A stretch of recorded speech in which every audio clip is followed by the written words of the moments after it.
So if you guys have doubts, you can write in the chat. I can see the chat.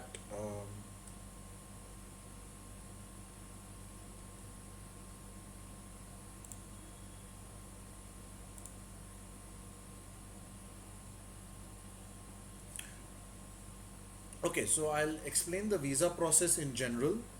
I'll just kind of switch my screen to do a little.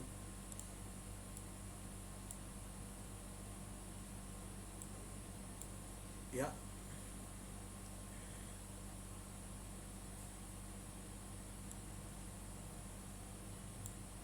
yeah. So the visa process is a little. Uh, just one second, guys. My pad is not connected. But yeah, the visa process can be done in a couple of days. You just need to be a bit efficient in how exactly you'll approach it, and that is where the main difference is. Yeah, so now it's working perfect. So I will right now for now I'll just quickly paste off the document that I've sent everyone through email already. This document, it will be a summary of everything. I will be writing over it just to make sure I don't miss any points. As of now, because of the COVID situation, there isn't that much of difference right now as before. Maybe max the COVID test basically. So for the visa, this is the document which I've emailed for most of you people. I think this doesn't look as good as this. Yeah. So I've emailed this document already for most of you people, and this is the general guidelines you need to follow. Usually every year there are small changes in the procedure, but not so drastic that it would make a huge impact to the whole process. But I will still personally cover some of those extra documents that might be required this year. So for now, the most important document obviously is your passport. It is of grave importance that your passport should at least be 12 months. Sometimes even 6 months is also okay, but make sure it's as fresh as possible. Now, a common thing people worry is that if their passport will expire in the 2 years or maybe the 4 years they are there in Belgium, don't worry. The Indian embassy will you can apply for a renewal at the Indian embassy in Brussels, and they will take care of it. Okay. Right now, the Indian embassy has been inactive during the lockdowns, but most likely by September that should not be an issue. Okay. Now, again, while you're applying, your passport might have certain issues, like for example, hostel address is your permanent address, and etc. And these can be certain issues that can pop up during your PCC process, but they can be circumvented very easily. So that we'll go more into the PCC process. But yeah, if possible, I would advise fix your passport now than having issues later. Now, there is a registration fee that needs to be paid. This is a fee you pay directly to the Belgium government. This fee changes every year, and as of now, it is 207 euros as we speak. Usually, it changes around April time. For those from last year, it was actually 210 euros, but for those who were traveling in February, it became 207 euros again. And I can expect another change again in April where they might make it 210 or they might stick to 207 this year. For this, you require a specific format in which you have to submit the proof, and I have a separate document that will cover the details of the format. Usually, this is the last thing you will go for in terms of your whole document process. There are other documents that take longer time, and I would prefer if you do those before you do this one, because this you need to have your full attention when you do it. Again, there are various rules and regulations that cover what exact you need to pay. Some people who are given a full end scholarship do not need to pay this whole amount, they basically. But again, those we will cover when it comes to specific to people, but for most people it's 207. If you're a PhD candidate or a postdoctoral, that comes close to 363 euros to be exact. The pricing details obviously link here to the main website where it is always updated, so you can always use that as a reference. Now, the visa form. Now the visa form used to be done by hand. Now the whole thing is done online, and I have made an extensive video covering on what to do about it. So we will, so just keep that in mind, since this will vary from candidate to candidate a lot in certain aspects. Along with that, an extra document that comes in hand is a one-page statement of purpose, or to be more exact, it's a cover letter to be exact, because you do mention a to address and all, but it's pretty interchangeable. And always keep in mind the photographs have to be Shenzhen type, not passport. That is very important. And always get close to 6 copies, two to use for your application, two for your residence permit, and two, for emergencies. Now, of course, your process can't really begin unless you get your admission letter. I mean, before they used to have I think PCC also at first they used to refuse to go ahead with it without your admission letter in hand. But now, because it's done via the police office, you can definitely maybe do without your admission letter in hand now. The process of applying for PCC usually is that you go to the Passport Seva Kendriya website and apply. And when you go to the Passport Seva Kendriya website, you will have to then go to the passport office, and then the passport office will say that okay, you go back to your home, and now we'll send a local police officer to come over there, similar to the passport office, where they'll ask for all your documents, take your live photo and all. Now, very surprisingly, very recently I heard that you can avoid all of that and directly apply to the police station in Bangalore, which is having that service. But this is only because I've recently heard Bangalore is allowing it. But in other places, I've not heard them that it is being allowed. So for the Bangalore people, there's a little difference in the process. And again, what is your main sponsor document? Now, your main sponsor document is basically your financial document. Now, there are various ways this can be done. I always advise the blocked account, simply because the blocked account is the most economical process. But then again, I do understand that maybe getting such a large amount of money during this pandemic time is a problem to pay for the whole years in advance. So there are other ways in which you can pursue it through an educational loan and all, and those are more specific, we will cover. Maybe if someone here specifically wants the educational loan, I will talk about it now itself, no issue. But as of now, if you can, do the blocked account. If you can't, then just contact me separately and we'll discuss specifically if you're doing loan or you want to provide other financial proofs. For example, a signed statement from your chartered accountant is used a lot for USA because it's a much higher burden of finance to prove. Then, of course, income tax returns also is a very good way. But again, most people have filed or not been able to get their income tax returns because of the delay by the pandemic and the change in the deadline, though the financial year is going to technically end tomorrow. And again, there are various other ways you can do it, but we will all discuss them specific to you since they can all vary.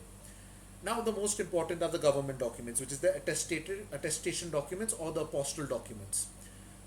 So this is really important because what happens is the Belgium government does not know whether your document is original or not. Okay, so it relies on the apostille stamp, which is basically a big square stamp with details written on it, and has a certification from the Ministry of External Affairs, that means it'll also have an MEA stamp. That's why it is loosely sometimes just called an MEA stamp you require, but you require the apostille, and this is issued by the Indian Ministry of External Affairs. That's what MEA stands for. So the Belgian consulate as well as KU Leuven is expecting to see this stamp to prove that your document is original. Now, you require it on two main documents, that is your PCC to prove that you can leave the country without any criminal record or without anything stopping you, and your latest degree. So for master students, it is the bachelor's degree. If they don't have their bachelor's degree, then it's their provisional pass certificate, mostly, not your mark certificate. And if it is for PhD people, mostly it is not required because PhD people, they tend to go on a contract basis. So that contract is enough, the university document is enough, but if you can get it off done, it is maybe always useful if, for example, your PhD doesn't get done and you want to apply for job, then you need it. So get it off done, not so hard. If you are traveling with a spouse, then marriage certificate for their visa, they require marriage certificate apostilled. And I advise to get the birth certificate apostilled because let's say you're doing an Erasmus PhD, or very recently I helped someone do their Austria PhD visa application, and in their birth certificate is compulsory. So definitely later on, maybe not right now, but later on when you apply for jobs to Austria or other countries, or you apply for a PhD for those master students applying for PhD in Austria, then birth certificate apostille is needed. And since all of these documents you basically go to a travel agent and give it to it, why go at different times? Just give them all together and you can save some money maybe on the courier service. Okay. So again we are going more detailed into sideward things, but basically PCC and degree, and if possible do your birth certificate. And the various apostle centers are such as follow. Of course, due to the ongoing pandemic, I do advise that it is better to do it via an agent, and I will, as always, I will provide the details of the agent. So ARJ11 has just posted a quick thing. I have already a master's degree and will be pursuing a second master's at KU Leuven. So the postal should be for the existing master's degree and not the bachelor's degree. Yes, it is supposed to be the latest degree. So the master's you have completed. So for example, a lot of people go for what is called advanced masters, which is a master's after a master's in KU Leuven, and they apostle their latest masters. Now, if this later masters is in India, then yeah, of course, you have to go for apostle. If that latest masters is in the European zone, then you don't really need to go for apostle, and it will obviously be much harder to do it now. You, in that case, then you have to make your alma mater contact KU Leuven to say that yes, he has actually passed. A very good example of how this is done is actually US colleges do a really good way where they give authentic proof that the person has graduated via an online certificate and a unique number attached to it. So if you're USA, then they have their own system where there is a portal which the KU Leuven person can access to verify it. Whereas from what I have previous experience dealing with UK colleges, the UK college just directly emails KU Leuven and KU Leuven accepts it. At that point of time, you don't need an apostle. And of course, when you are there already doing your second master's, jobs and all, they will accept the UK kind of masters very easily. The American one, you'll still need to maybe show the digitally certified proved. So there you don't need apostle. The American college does itself a digital certification from the college uniquely to identify whether your document is original or not. So this again goes to specific addresses, and this I used to do if you would go there personally, but these days you don't need to do it. In Kerala, this is the name of the agent that handles it. So this is a table that summarizes most of it. Of course, there's some more we have to cover, like medical certificate and all. So everything is mentioned over here, which I've already covered. Medical certificate, of course, by the doctors that is mentioned. You don't need to get it apostilled, and as a practice, they'll always give two. And yeah, that's mostly the whole visa process. I will just answer the few questions I'm getting from Twitch and from WhatsApp, but I'll just first do Induleka's question first. I am currently in 8th semester and my final exam will only be in July, August. Okay. So I not get my pass certificate on time. Is there any other document I can submit instead of pass certificate? Now, Induleka, this is a problem because you need to talk to your college right now whether they are willing to provide you a document to say that you're most likely to pass. Now that you have your, it's a big question actually. Is your 8th sem a complete project sem with no exams and only project? Because then colleges are a bit flexible in giving such a letter. But if you have actually written exams to give, then they might be a bit hesitant. My advice is contact your college right now immediately, your academic section, talk to them that this is your requirement, and if your exam, it has 3 theory and 2 seminars, yeah, so they might be hesitant to give you such a document now. But I can tell you that if you arrange all these other documents in this list in advance, in this list in advance, and only this document is left, a typical apostle time for that document might take you close to 7 working days. So if it can come by mid-August you can get everything ready by mid-September and travel, because you have to reach there around 24th September for your classes. So I would advise around 10th September you reaching, because if they're going to do quarantine, those 14 days of quarantine, you can get it done and not miss any classes. Because if there is going to be quarantine, I strongly feel that they're going to do online classes, which KU Leuven last year was very flexible. They were like, you can attend your online colleges while you're still in India. So there is some flexibility to the whole matter, but definitely talk to your college and ask if they can help you out early on. If not, then at least what they can do is, the moment the result is out, they can give a letter saying that you have passed. They won't say the grade, but they can say that you have passed, and with that you can start off your process at least. So I also got a question from Agim Mehra, personally.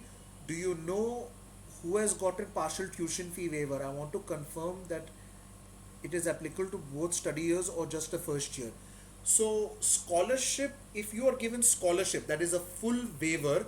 That is on the condition that you get, I think, a minimum of 12.5 CGPA, 12.5 out of 20 CGPA or grade at the end as a result every semester. Okay, it is, yeah, it is very very strict on that end. I think you have some flexibility. One two subjects you do bad, if you can correct it in the summer, so that is there. But tuition fee waiver, if once granted to you, it is, even if you do terribly in your exam, it remains. They usually don't take the tuition fee waiver part away, because that is something you have earned on the merit of your previous thing. But the scholarship is on the merit that you will do good in your college. So that's the difference between scholarship and tuition fee waiver. A few people have contacted me that, hey, I am currently having a tuition fee waiver, the first year people, and they were like, there's a tuition fee hike for the incoming people. No, you will not face a tuition fee hike. What tuition fee you were given in your first year will carry over, and if you are a tuition fee waiver, you will still stick to that tuition fee waiver. I hope, Agrim, that answers your question. Um, yeah, so far those are the questions. I'll take a little water pause and you guys can ask more questions, no problem.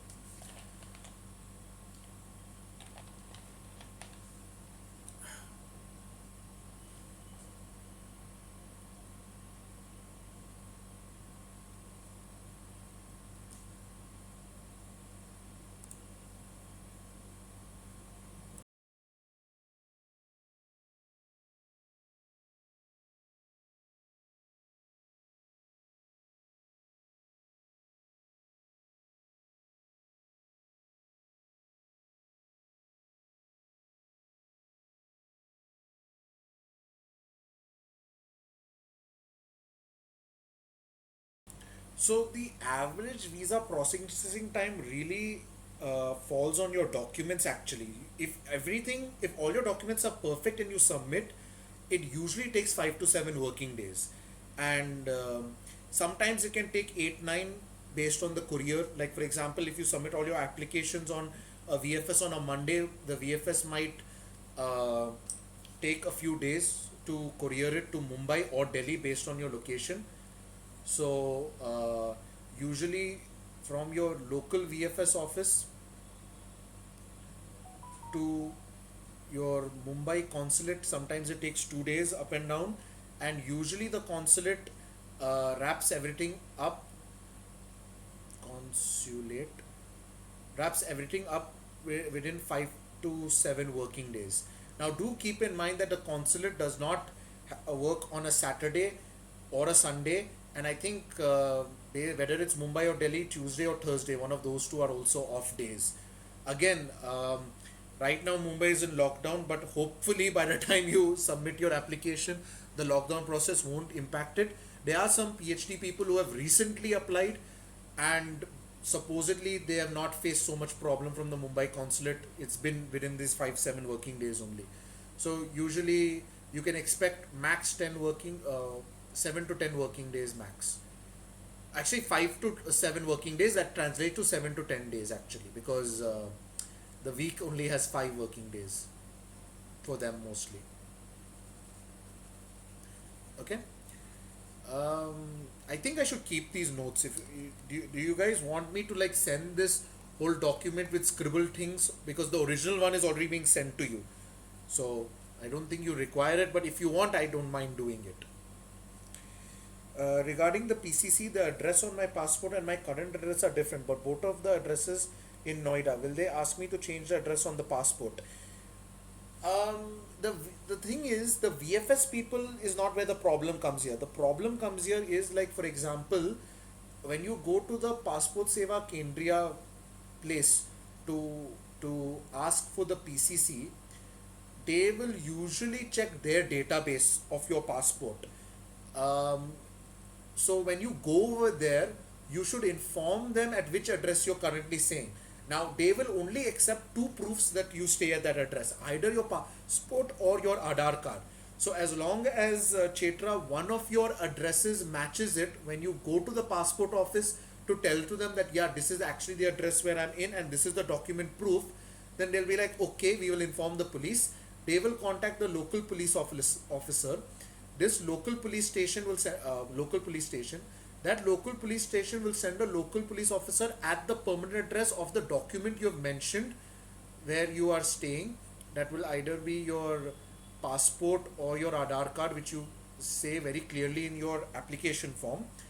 And then they will come. Then you have to give them a Xerox copy of that document. They'll take a live photograph and etc. things they will do. They'll ask you question. They might even ask you to show the admission letter, and then they'll do all of this digitally, then go back to the police station. Then the police station will process the whole certificate, then send it to the passport office, and then the passport office will send it by mail to you. Can you please SSJ, can you please tell about which student residences are preferred by international students? Because I heard about issues faced by international students in some residences. Very good thing actually, because I've been following that up. So I will quickly try to maybe show the Google offline map. Just give me a second, because that is a good way to uh, I feel this is the best way for you to look at your residences, because it really covers what you need to observe. So to be very frank and honest with you, actually before we go to that, I'll just see if you guys can see what I'm seeing. Yes, you guys can see what I am seeing. Okay, so and so I click on university residences here. All the university residences come, private residences and suggestions. So these are I think bus stops which I have by mistake kept over there, but yeah, they are kind of useful. So now the first criteria, I'll again just switch back over here. So when it comes to accommodation and what international students prefer, the first most one is usually whether it is a shared kitchen or a private kitchen. When I mean, actually, let's rephrase that: a shared or private kitchen or toilet. That is like the main, or let me say washroom, just to be a bit, I guess, decent in the words. That is the main priority. So, what most international students are comfortable or not comfortable with. So, if that is your first priority, what you need to do is you need to, in the mail I've sent you, there will be a list, a detail of each accommodation and what they provide in terms of whether it's private or public. So then at that point of time, you have a list of 5. Then you basically search for that list of 5. So for example, I can write, right now I'm writing the one where most of the problems are coming or were coming. So Campus Arena Leuven. It's not marked over here, Campus Arena. It's private, right? Okay. So this is one such, for example. So you get the name in advance, and then from here you can always click and get access to the Google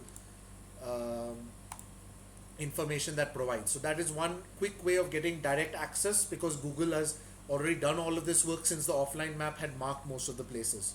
So that's one way to start, to decide based on the priority of your shared kitchen, shared toilet. Okay. Now, I will just mention that Campus Arena in the last 2 years has faced a lot of problem, but this has been a problem which in general Asians have told me has been a problem. Of course, there are some people who told me that they were smart and were to avoid this issue of certain racism issues when it comes to the payment of the water bill and the security deposit payment. So there are some who face the issue and there are some who are not. But in a very recent some students have come together and kind of formed like an online system in which you can check your monthly expenditure so you don't come face this issue. So as long as I think you do that and you're a bit careful and you look into this regular app, Campus Arena's problems of last year can be corrected and can be handled. Again, Campus Arena was only preferred because of this shared kitchen, shared washroom kind of problem is not there. They have mostly a private kitchen, private washroom type of arrangement. Uh, but again, if that was never your priority, like you're okay with shared, then why unnecessary go to a situation where you might need it? So that is the first. Second is the budget. Budget obviously is a big problem for some people because they're coming on loan and etc. So if you're looking at budget, most of the university residences are these university residences will mostly be at a cheaper range. If you want to go even cheaper, then you need to go literally private, that is live in a house, like 8 people in a house type arrangement. There are few places that give PG like accommodation where you'll be living with a family, that's even cheaper, and that is usually the budget end of things. Now, there have been a lot of questions of certain residences only being for Dutch students and not for internationals. I will confirm that. Yes, there are few. I will confirm again on which ones are available and not. As of now, the form only covers a few accommodations, not all of them. So do keep in mind that the rest of them is still available, but you will have to do your own effort to contact them. So that is in regards to budget. Then for some people the it is about location. Again, if location is a priority, like if you can't, if you're a late getter, if you're not a morning person like I am, or if you are worried about whether you'll easily get a bus, or you'll have to purchase a cycle compulsory, or is it walkable, again, best advice, look at this map. You can always go to your department, get an idea of where your department is located, so you know your department is here, and then automatically, since you know your department is here, you can already see that these are few of those university budget residences that are feasible for you to reach. And then obviously, like, okay, you can say like maybe this one I'll see, and this is Leo 13, so now you have an idea, oh, Leo 13 is here, I can maybe apply for this one, and you know that this is nearby your this basically. So that would be one way of approaching on shortlisting as well. And I always advise the Google offline map, because from the map you can directly go to the link, and that directly goes to the main website, and then from here usually you get all the relevant information. Of course the site is in Dutch. You'll get the contact details if required. There's English information. Yeah, so for Leo 13, the library, the history, community life, international, they'll have. Even some residences make sure that they keep some of their students available for you to get in touch with, to contact. Vijay, yes, I am recording this session using my software, and I will contact ISAL to please upload it onto the YouTube channel as well. It will also be available on my Twitch channel for I think a week or so. I think Twitch usually keeps it only for a week. So for immediate access, like tonight itself, you can always go back to my Twitch channel and see the stream. But for long term, we always upload it with the date, with all our past history sessions onto YouTube for people to access. So SSJ, is this a good enough idea of how do you go about it? And if you really want to know about the residences where people have an issue, it is mostly just Campus Arena where they have a lot of issue, but there have been some measures put to counteract those problems, and some people have told me that they have not been able to face some issues because they have been a bit careful about it. So that is still a possibility. If really budget and other things are of more higher concern, please keep that as well in mind. And if you talk about any other residences, then some university residences people have faced a problem with the bills, that is your water bill and electricity bill, but that only happened like last year few places, and I won't say they might be repeatable, as long as you are active and constantly checking your meter, I don't think that will be an issue. And I think many students now are doing that now to avoid any issues later on.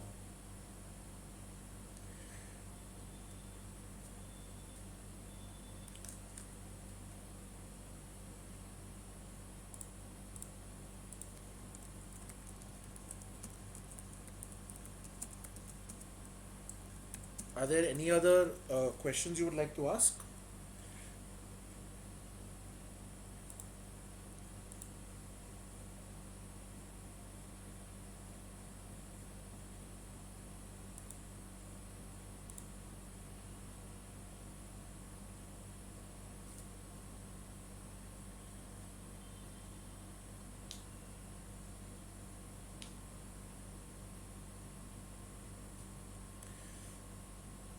So, one of the things I do want to mention is I actually wanted to open up the form, but I require a KU Leuven admission account for it, which I don't have. But if some of you guys can personally just text me the name of them, then I can actually point out where each one of them is on this map to give and describe each of those hostels. If you can just send me the names of all of them, which you guys can apply for in this current form. I know one of them is Kopal and some others are there, but I would need, if some guide, if some, if you guys can just text me the names, which of the ones you can apply, I'll start describing them. No issue.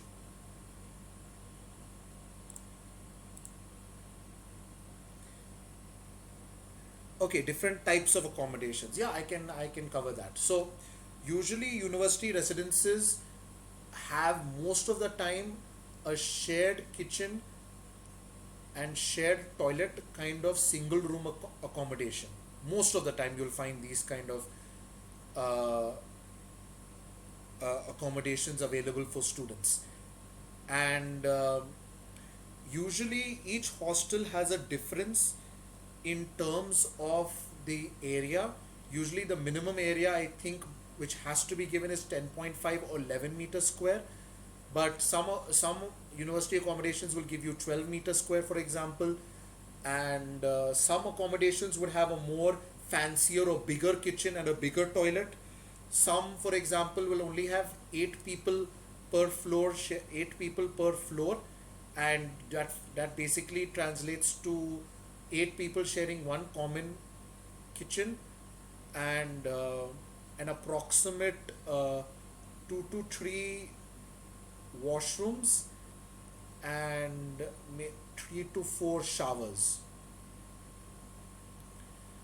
And so that is the most common type. I think if I want to go into the map and understand, I think Leo 13 gives a bit bigger rooms, around 12 meters square, but it is like that only. Then let's see which one residence is this. This one I'm not very sure of, but mostly it will be. Um, yeah, most residences have that. Very few have actually the studio kind of arrangement. Mostly studios, people apply for private. People apply for certain private ones in what you call Campus Arena, for example. That is actually one of the most popular ones I used to talk about. Let's look at private residences over here. Yeah, so this one it is mostly single. There's no studio in this one that I'm sure of. Then this one, Student Village Proma Premier, that one I think has Flamingo. I need to see this one. Flamingo. Which one is this? This is on Ravenstra 28. Yeah, I think this will have few studios available in it. So, what will happen in most of these private residences is that you will have on one floor,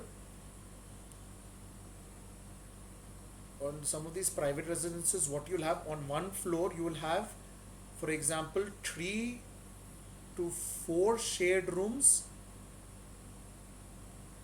By shared rooms, I mean a room with a shared kitchen and shared toilet, and you'll have maybe one or max 2 studios on that floor. So those are such places where you can get access to certain studios. Usually the price range varies based on your conditions, usually the price range is from 300 to 350 euros per month. Certain more expensive ones like Waterview and all will be much higher, but of course they give better facilities like larger room, larger kitchen area. Their location is like next to an already existing market. For example, let's look at Waterview only. So if we go to Waterview, Waterview is not that bad. It's expensive. That's the main problem that people tell me about, if I remember. So this is not a very good picture, to be honest. But I'll just open it through the Google Map to make it better.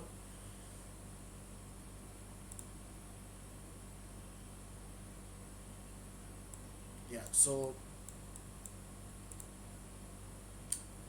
is there no street view? Yeah. Okay. So it's actually. Yeah, so this is water view, but the main entrance usually people take is the below one. I'm not sure how will they let me see the below entrance now. Yeah, so I will just go to, how do I see Lidl? I want, okay, so this is Lidl. This is the one which is the one next to Waterview, which is one of the reasons why you could say Waterview is a bit expensive because it has one right next to it.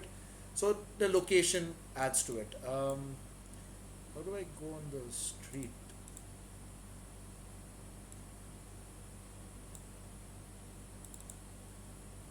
Yeah, okay, perfect.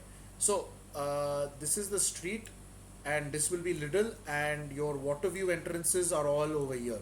So this is the elevator and all these, and this is the stairs you can take, and that's how you can go reach, enter into Waterview. From here itself, you can enter into Waterview, and then yeah, because of this location having this very convenient store, it's also there. Of course, this whole thing is Waterview, so you've got another entrance over here as well to enter into Waterview and all. So this whole area has like it attached to it. One more reason why the price could be a bit higher. Then another one whose price is a little higher is the one,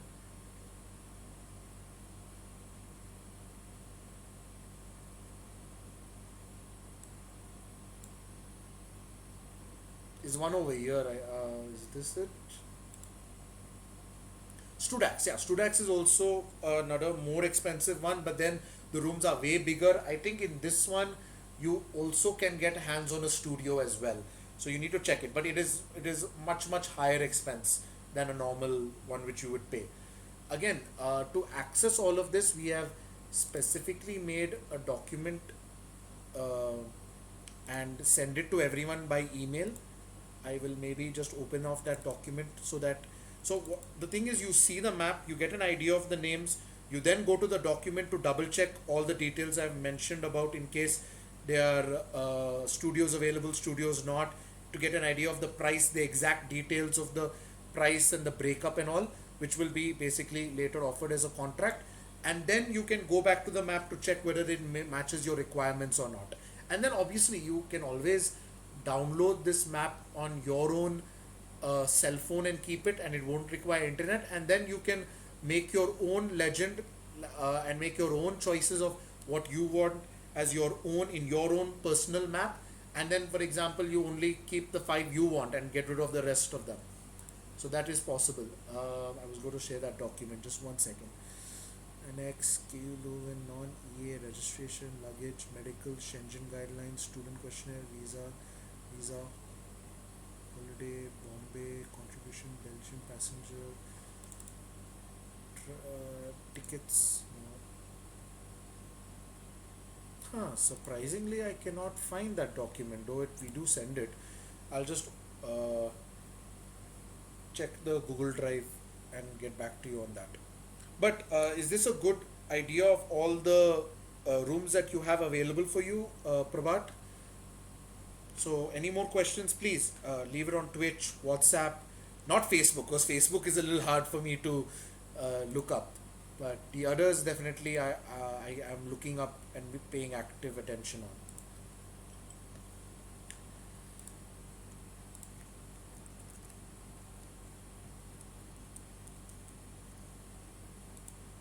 Also keep in mind that a lot of new hostels have opened up which I have not put on the map because their details I have not have yet.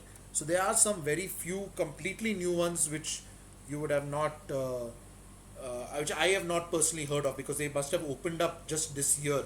So those, I think with time when you guys give me feedback, I will add it to this map so that the future people can see.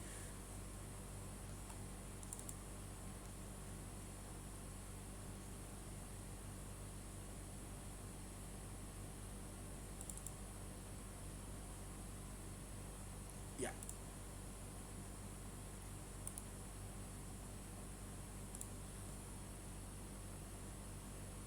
What is the ideal time to book the accommodation?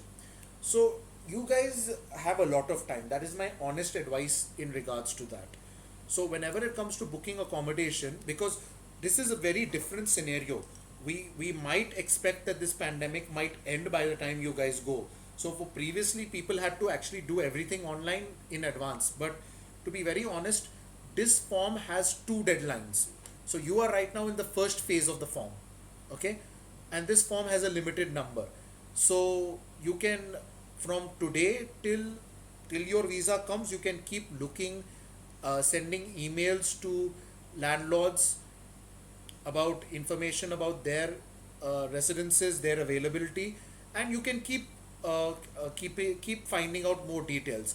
You can make a list of 5 to 10 preferred places that you would like to have, and then two things occur. Either you do it in advance. We usually don't recommend this. We only had recommended it strongly during this pandemic to do it because we would like you to do the self isolation there. Or another method is that you book a temporary accommodation in multiple places like Leuven City Hostel, etc. These all temporary accommodations are also, if I remember, covered in the map. Yeah, so they are under this name called temporary accommodation. So these are places which, yeah, so all of these places are places which give like a temporary place for you to stay while you're searching for your house. That is what usually KU Leuven always prefers, that you book a temporary accommodation and then see the place before signing the contract. So then you've got two choices whether to do it before you arrive or after. If, for example, you're traveling with your family and you are not comfortable in them staying in these student kind of accommodations with bunker beds, of course, some of them have single rooms, but they are expensive. Then, if you choose to do before, then you contact us in ISAL. We will see if we can send a senior or someone is willing to go and check that room on your behest to just see if everything is in good condition, because landlords do allow that even though a student might already be living there. And then if you find that you trust this student and they're like, okay, I think this student says that this is good, I trust it, then you can book it in advance. This is something we do advise for, especially people traveling with their parents who don't want, their parents to live in these bunker beds, because you got to realize these bunker beds are going to be co-ed, means boys and girls mixed. And if you're not comfortable with that, then it's perfectly fine. We will try to help you as much as possible. But then what we advise is that to do it after you arrive, and when you do it after you arrive, you book a temporary accommodation for max 2 to 3 days, and the moment you arrive, you can already schedule your appointments with these landlords, so that the moment you arrive a couple of hours later after you have rested, you can see them and get the contract ready. See the contract. Now when you get the hold of the contract during this time in September and August mid, there will be a student accommodation services office, which is ready for those people which are basically Belgian students who will read the contract and just check if for example, no one is cheating you. Most contracts which have a KU Leuven logo, you can trust them, but those which don't have, you might want to, be extra safe. So that is where these people will read it and confirm. Of course, I do know some basic Dutch and I have some idea of the prices over there. So you could send me the contract in advance and I will also read it if you are one of those who are going for the before. So you should definitely make one of the ISAL members read the contract, or maybe even some of your seniors can give you, if they have lived in that house, some idea of what is a good fair pricing for what is there in the contract, and then finally you can get this finalized within a day or two. Of course, if you have isolation, then I would definitely advise to go more with the before method, because then you can spend your isolation in the student hostel, which was allowed by a lot of student residences, and that would be the most ideal scenario if you have to do isolation. I have to just save this document and show it. I'll quickly do that. But does that cover your question, Indulekha?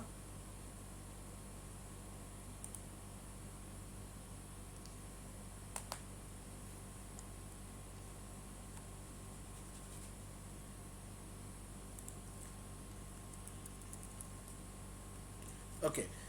I There is also all of you, please make sure that you get the emails from me, because most of this information I discuss is always going to be encompassed in the emails and the YouTube channel. I'll just maybe quickly show off the YouTube channel. So go to YouTube, right? ISAL Leuven. My spelling. Yeah, okay, but we appear. Of course, do subscribe and do, because it helps me. And you can already see the 2020 doubt sessions are here. But if you go to playlist and if you go to doubt sessions, I thought I thought I kept it in Anna program. But if you go to doubt sessions, then all the doubt sessions we have covered for ours you will see. Uh, and this is from, I think, you can see 2019. We have done it. And if you have doubts on other things, like for example how to book a SIM card, shopping, and life in Leuven, which will of course not be needed right now, they also I have documented and made into videos. There are also doubt sessions are here. The 2020 doubt sessions are also here, so keep that in mind, that the doubt sessions are in two playlists. And we cover exam, booking classroom, food, and all, which are also covered well over here. Of course, in the Twitch sessions, if you ask me, I will also cover it, but just keep in mind that the video is also already there. And uh, also, again, all these things are accessible at the isl.be website. uh, uh, Website we recently updated, so it should have everything as much as possible, but of course some things might be lacking, which again I will provide as much as possible explanation for. And one again very important thing is, if you have contacted me, then I will send you everything through emails, which is always I prefer the better approach, because then in case something goes wrong, site is down and all. And one of these is this KU Leuven ka English translated document, which covers most of the residences, each residence's pricing, their personal details and all. Now it is originally in Dutch, which we use a software to convert. So I think in still places you will find some Dutch, but this is a document we send to everyone who's on our mailing list, and please go through it. It is definitely going to help you when you want to see that, oh, this residences, how much is the price and how much they're charging. Now, of course, this document is a little old.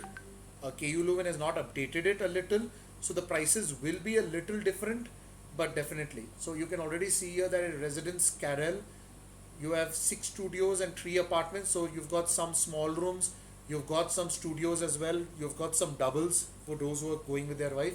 So definitely visit, and of course, email IDs, everything is here for you to have the information. So again, how you go about this is very simple. You, in your accommodations, you first decide on what your priorities are, like what you want, what you prefer. You check the document. After checking the document, you have a list of 5 to 10. You look it in on the map. The map will kind of summarize, like you look in the document for the budget and for what the kind of room is. The location you will only understand if you see in the Google map, because you will compare it to your department. And then what you can do is you can write this list down on paper, then download this offline map onto your own system. It could be your desktop or your own Gmail account, and then you can edit your own, like make your own separate offline map out of the one I've made, and there you can only keep the details you want and delete the rest of them, so that when you are in Leuven, when you don't have internet, you can use this offline map to go from one place to another, because these maps work without internet once they have been downloaded and saved on your system. So I definitely advise to download this offline map, make changes on your own and make it your own customized map for you to do everything. And of course, in this map, I've covered, as I've already mentioned, I've tried to cover as many details as possible where it comes to uh, where you can order your food, the administrative buildings which you might have to go around with, the departments, the most used bus stops which people use to go from one place to another. Um, I've not covered shopping because shopping, I think that is a bit, there will be one everywhere, but yeah, that if you want, I will add that to this map, the shopping areas. But I think if you write Colruyt Carrefour, you'll get to see them automatically. And yeah, so this map is really the best tool which you can see, and you can already see that in the last 2 3 years it's been used 10,000 times, and not by me at least. So you can see that definitely this is something which you can share with your friends, which is definitely useful, and it's definitely something I don't mind you sharing with even international people, people from Pakistan, Sri Lanka. Everyone is entitled to a kind of uh, this information that allows you to have a customized life over there that makes your life simpler. Because as students, we all want that. We want you to have a simple life there so you can focus on studies as much as possible. Again, the the the Anna videos on our channel, uh, comment over there. I think I'll get an immediate question. So if you have questions in the comments, don't hesitate to ask me. The website again has all this information, and the map you can access from the website. And if you send me your email ID, I will always send these emails to you.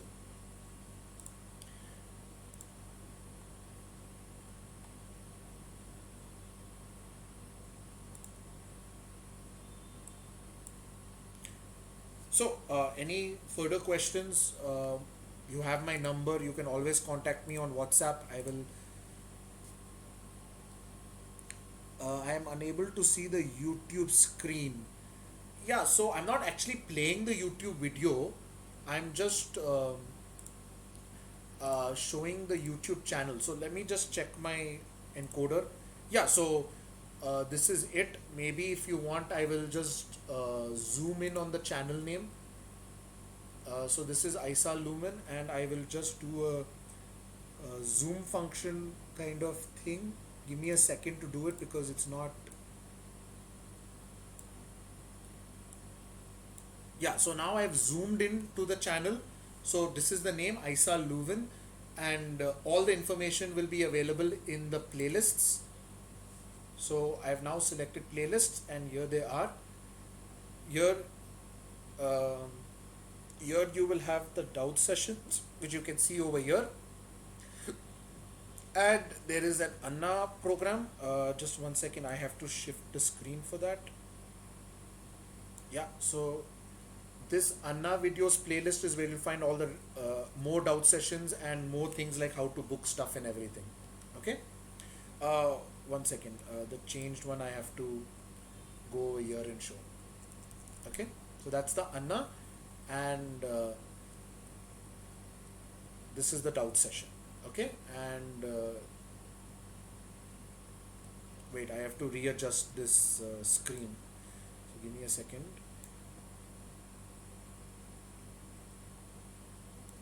And this is the channel name, Isa Leuven. Definitely. Also keep in mind that a lot of people want to know that when on the YouTube channel will be uploaded. It's a little hard to say because that's handled by my colleagues. So please subscribe and notify, because then you don't have to like worry about it. Automatically you'll get an email notification when the video is there. Of course, we have other videos which you might not be like, but like for example our cultural plays and all, and you might like the performances we do. But I think it's a small thing. It's not going to be much. So it's not like our channel earns money or anything through this by you subscribing. It's just for your convenience. We're asking you to subscribe and go for the notification. Okay, so now I have fixed the adjusting, and I will just fix it here. Right now I'll just put the Isa logo since I'm done. So do you guys have any further doubts you would like to ask me?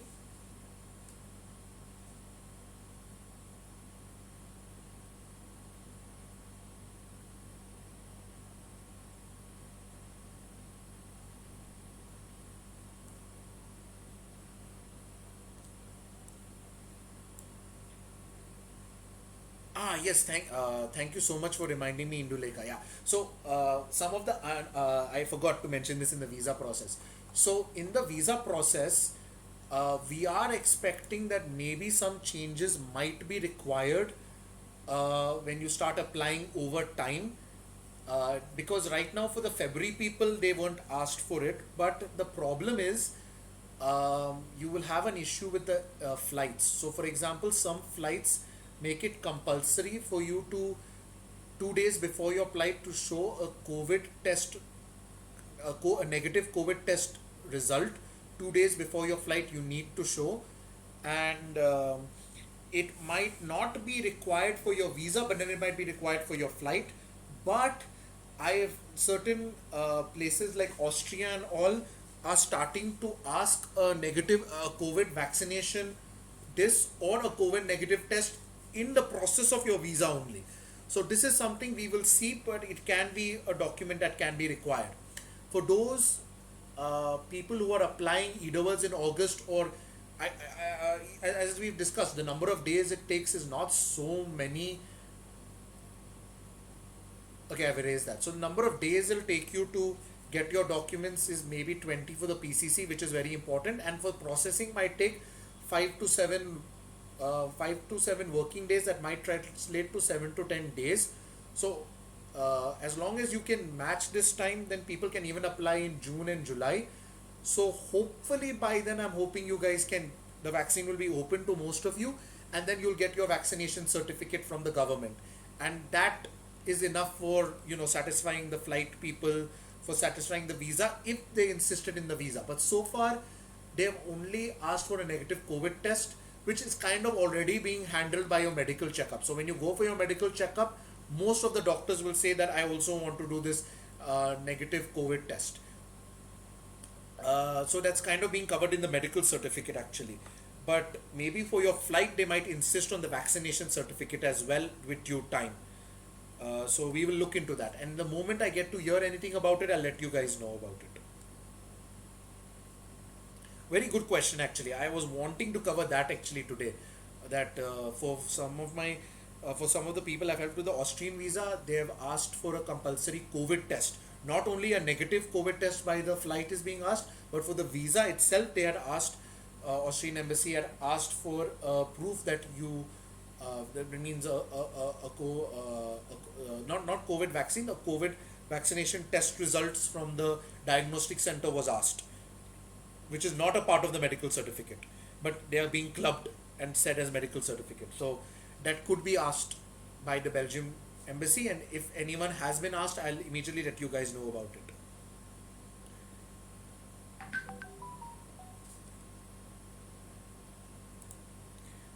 So by when do I have to reach Leuven if my course starts from September 1st?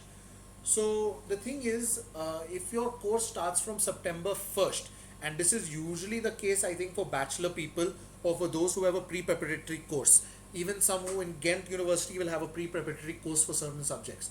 So my honest advice is, if your course is starting on September 1st, then if you're going to have quarantine, then you'll have that 14 days ka quarantine. So my advice for those people is to maybe go around August 20th to 25th, whichever is convenient for you.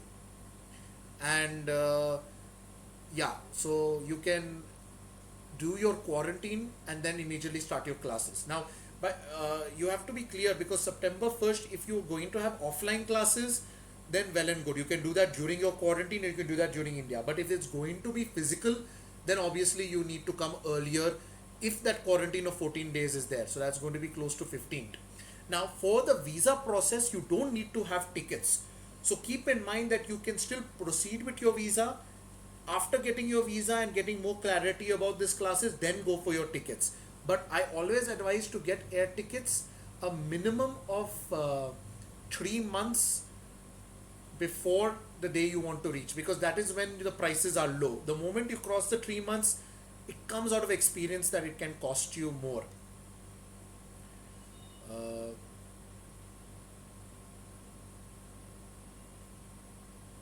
yeah, I'm just hoping to write it. if I'm correct, you guys are seeing the ISAL page, na? Wait. Yeah, you guys are seeing the ISAL page. So I'll just switch over to the NDI source. Yeah.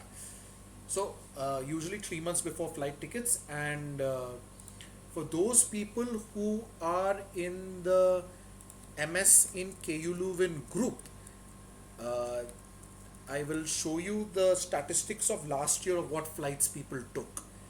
Again, all of these advantages are really useful if you get all my emails. Otherwise, it gets very difficult to share all the information through only WhatsApp and all. So, if, wait, I think to make it most convenient, I'll show you how I'm doing it also. Uh, yeah, so so this is the MSN Klu and WhatsApp group, and again, open for anyone, foreigners, anyone. I'm more than happy to help. So over here, you see popular topics in post. Go to show more. In that, go to flight plans. This will show the post I have archived, which has the link to the flight plans. So if you click on it, yeah, sorry, I clicked on it too many times. It will open the Excel sheet, and in this Excel sheet I have tried to keep details of people's, because later on it will be useful for you. And in that there is the flight plans list, and this was the flight plans people had mentioned which they took last year. Now, okay, so this is last year and this is the last to last year, which will be more in number simply because of the pandemic. So that this time there were no pandemic. So again, all the information is here for you to access. This is the flight codes which they had taken, the the airport where they boarded their flight, the time in which they reached it, the destination, that means they reached Brussels. And I think from these codes never change over time, so then you can definitely get to know the layover time. I think I also asked people to, okay, the final destination, the place where they were going. I kind of remember that I asked some of them to write the price as well. Okay, I don't think they wrote I think the price is something I just remembered, but when you look into these you will automatically get an idea of the price. Last year did they write the price? No, they didn't write the price last year. In which year did they write the price?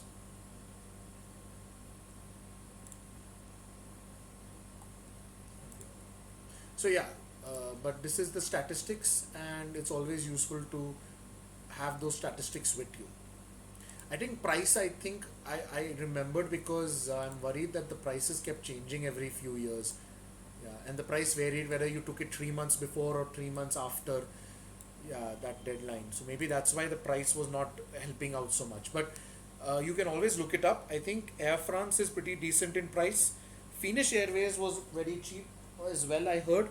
And of course, Paris, why it was cheap? Because you land in Paris. Paris is a very commercial airport. A lot of flights go there, so overall the price is lower. And from there, people used to take the train and go.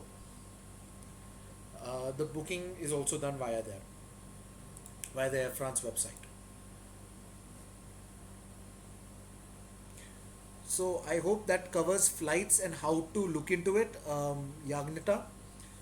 Uh, I will take a short break right now just to catch my breath. I'm out of water also, and yeah, if you have further doubts, just leave them, and I will get back. I'll answer them.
Hey everyone, so I'm back.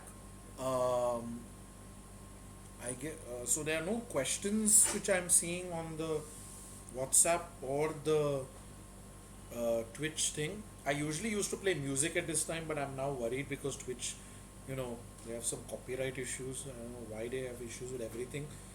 So I'm not playing music I used to do while I used to do this. Um, I never got into trouble before. I don't want to get in trouble now. How's life in Belgium generally? Life in Belgium generally is pretty nice, I would say. So, out of the 11 million people who live in Belgium, around 70,000 are Indians. And because of that, the Indian culture is very prevalent in Belgium. So, you do get access to a lot of Indian food, especially in Leuven. You'll get everything from pickle, achar, avakaya, gunguru pickle. These are all local pickles which we get in Andhra, Telangana, and you usually don't see them anywhere else in India, but you will see them in Leuven. And you do get Patanjali products there also, surprisingly. Ruffles Lay's Magic Masala, which is an only Indian brand of chips. So yeah, you get a lot of stuff. You do have to get used to certain changes in your culture, which we do cover in detail. So one thing is, like, for example, all the stores close by 6 p.m., around 6:30 p.m.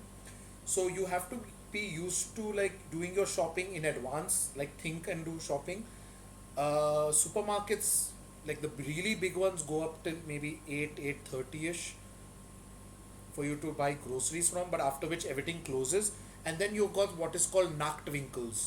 So you'll which basically sell, which are stores that sell at a much expensive price. Nacht means night, and Winkel means store in Dutch. Um, Belgians are a little aloof because the thing with Belgians is now their population is less.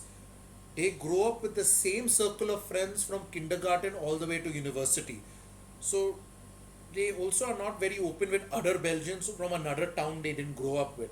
So you need some practice to say the right words, I think, to make them laugh, and then you can break the ice. But they're generally very nice people. There was this talk on student certain residences that gave problems.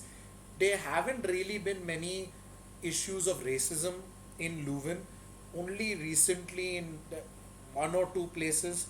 But in general, most Belgians, in my opinion, are very nice and very friendly. I've made some really good friends there, and I definitely would say that they are really nice. And unlike Germany or in some other places where you need German to survive, in Leuven you can manage with English. Most Belgians know English.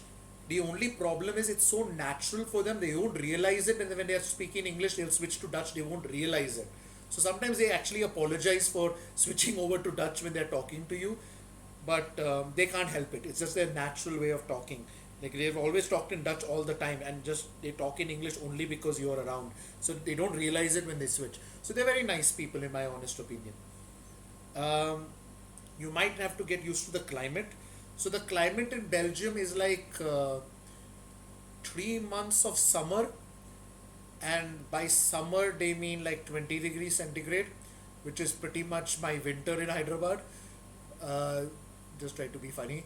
And 9 months of constant humidity, sometimes cold, and a very cloudy like atmosphere, very similar to UK's unpredictable weather they have.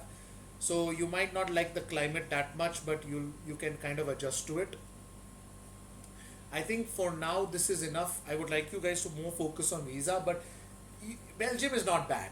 I mean, there are some things you have to be aware. Like Belgium people are very punctual people, so you try to respect people's time. They would prefer that. Um, that's mostly it, I would say. They don't take much offense to politics and all. They sometimes take offense if you make fun of their favorite beer, maybe, but otherwise they're pretty chilled out people.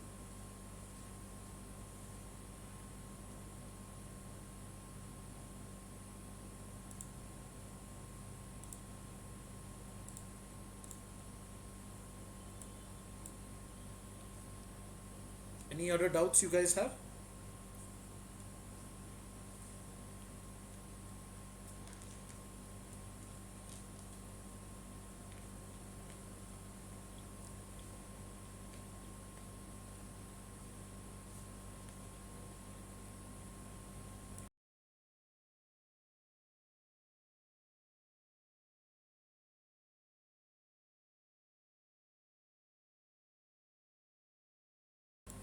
I do also want to say that if you have any hobbies, the university has abundant of it. So, for example, if you're into cosplay or if you want to study taekwondo, a lot of people I think previously were asking me about the sports facilities. So yeah, you have amazing sport facilities, basketball, cricket. You even have a cricket team in Leuven, cricket team that represents Belgium, which consists of mostly Indians and people from Pakistan. So that's also there. You'll meet around 180 different nationalities there, so you'll get to experience all sorts of culture. It is like literally the world is summarized in Leuven because you'll see a lot of culture there. You'll have jazz concerts, ballets, you can have any hobby you can imagine. I used to be a part of the about of a club, not a club, but I used to have me and my friends used to meet every time to play Go. Go is a very unique board game. They used to be board game night, so every Friday people used to come with random board games just to sit down and play. So you will find everything in Leuven in terms of hobbies and things you want to seriously pursue. In terms of the hobbies, ISAL does, maybe I can talk a little more about that. So ISAL does a lot of hobbies. So we organize acting, in which we do dancing and acting festivals. We organize Diwali, where we do a lot of programs for people. We also organize Holi, which I don't know whether the video is here, but we organize Holi in Leuven. Of course, because of this pandemic, we haven't.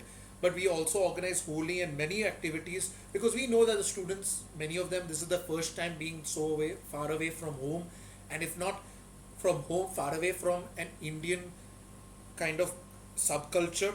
So you might feel lonely around Diwali and this, and maybe during Christmas time you might feel lonely. So we do as many activities as we can for you. You can get a whole idea of this in the ISAL page. Yeah, I think here will be a good way. So what is this? Okay, photo gallery. So yeah, of course, Indian food we serve. That's what we are known for, serving Indian food. But we do a lot of dramas, dancing, acting. We support all of that, and we always encourage it. A lot of families also feel a lot at home because they get to meet more Indians. And this was the vice rector who attended our event. We do yoga sessions also. We did a Indian plant-based cooking workshop, like vegan Indian cooking workshop. With this, we had an Ayurvedic workshop with which many people were interested in, even non-Indians. And we do trips to Kuchenhof. We do trips to the Cologne Christmas market. We try to make you guys feel as much as home as possible because you shouldn't be missing home wherever you go, because here that's the way we're most comfortable. We actually have done Holi several times, but these are the photos of the 2015 Color Festival where we celebrated Holi, and it's always a major event we always look forward to. Very hard to organize, but we love it. But definitely that is there. Then we hold Diwali, Puja. We also help with the Onam celebrations, Leuven, when they want to do Onam festivals, so something more south. And if anyone wants to do something, you approach us, we try to help you do it. We never say no. So I don't want to brag too much about it, but yeah, we try to be as nice and try to make you see as much as make you feel as much as home as possible.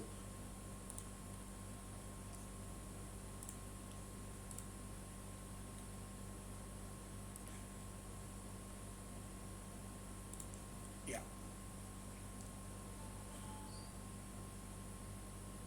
So this session has been going for around 1.5 hours. So unless you people have more doubts, you already know my number personally.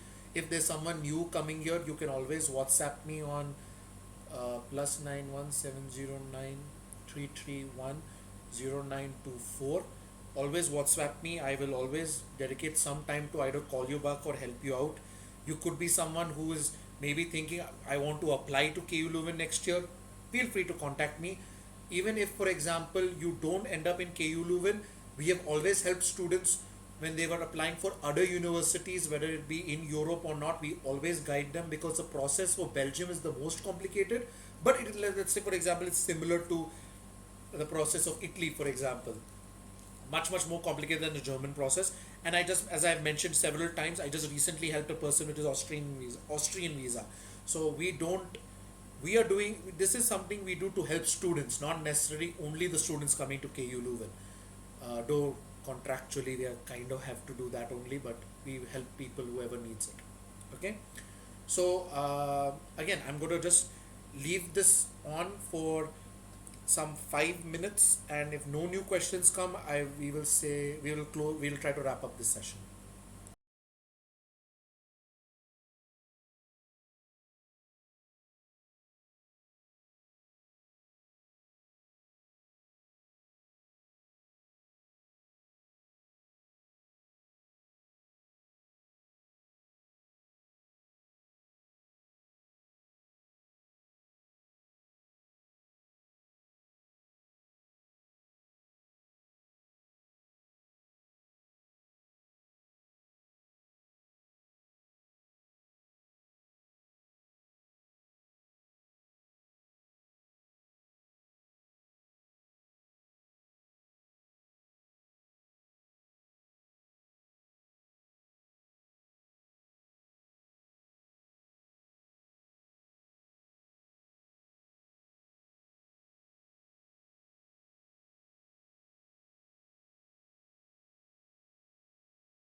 Okay, so seeing that there's not much response on both the WhatsApp and the Twitch chat, so guys, just who all are currently watching, just like leave a message saying that yeah, everything is good, all your doubts have been cleared.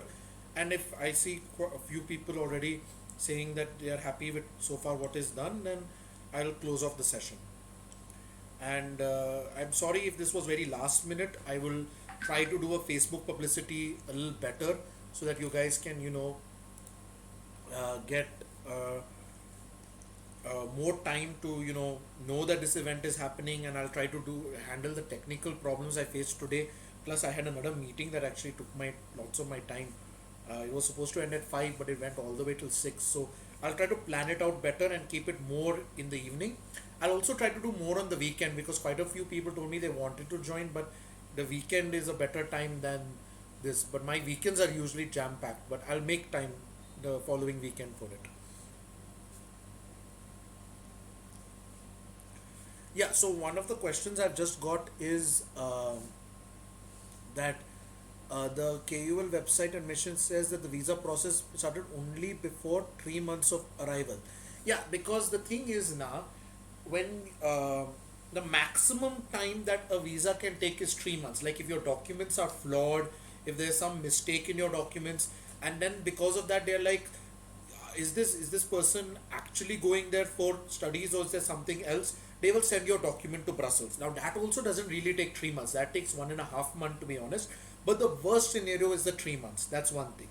Second, flight tickets are not needed for your visa. So you can book them before your visa, after your visa, whichever you are comfortable with. And I always advise 3 months before because that's when the price is low. Because you don't want to end up paying like 30% more for a flight which uh, or 30% more for the same flight that you could have paid if you had just managed your time better. And the thing is now, when you apply for a visa, what happens is in the visa form, they'll ask you your tentative date of arrival. So let's say you give that 1st September. If you give that 1st September, then what happens is that they will from 1st September give you most of the time 6 months. Okay, so your visa will only be valid for 6 months, and this is the visa on your passport. And then when you sometimes they give 1 year, but most of the time it's 6 months. I will discuss that why they give 1 year for few and sometimes 6 months for another. And then what happens is when you go to there and you register in the town hall in Leuven, that visa from your passport gets transferred into a temporary residence permit, and that temporary residence permit from now onwards is what you will renew every year, which is going to last approximately 1 year, from one academic year to one academic year. Now what happens is if you apply for the visa too early is that you have certain issues. So first thing is, like for example, let's say many people have asked me, especially those who have postponed their admission or who have deferred their admission, they got off their letters in February. They were like, can I apply now? Now the problem is, now when you apply, you'll need a medical certificate. The medical certificate validity is only 3 months. And even though you're applying for your visa at that time, they would prefer, in a very funny way actually, they would prefer if that when you board your flight or when your visa starts to become valid, from that day still is covered within those 3 months. They kind of like that kind of arrangement. Again, PCC only is valid for 6 months. So my honest advice on how you when you should apply is apply somewhere around the May June time. So between May to June is good, because May to June, June to July, July to August. So when you start to apply around the 15th, it'll take some days for the visa to process, and maybe you might get it somewhere around mid May, or you might get it somewhere on 1st June, for example. Some days, because 20 days for the PCC, and that I mean. And if you do that, you fall under this 3 months range and you don't need to worry so much. So the 3 months mainly comes for those reasons, that your documents, your medical becomes pretty useless, and etc. And plus your validity period also, they don't want to mess around with too much. Okay.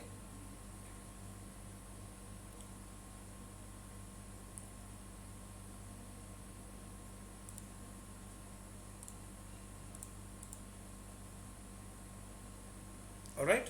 So thank you guys for coming today, and I know I should do a bit better on my timing and this, but I will adjust it and I will take care of all the technical problems. Before, I used to take a whiteboard and put in front of the camera and do, and it was a real struggle because I used to have to hold it. But I think by doing this approach, you guys can definitely uh, see what I'm writing much better. And if you guys want, I will also make this available. It's not so much needful, I feel, but you let me know. I won't delete it. It's saved in my OneNote. And as always, when in doubt, don't hesitate, just ask. I'll always be available. I will send this recording to my colleagues and they will upload it when they can on YouTube. And if you stay subscribed and bell icon on the YouTube, you'll immediately get to know without me having to tell or said in the group and then missed in the message and all that. Okay. So take care, everyone, and happy Holi in advance. I mean, a belated happy Holi. What a good way to start the new Hindu year, I guess. So I'll see you next time.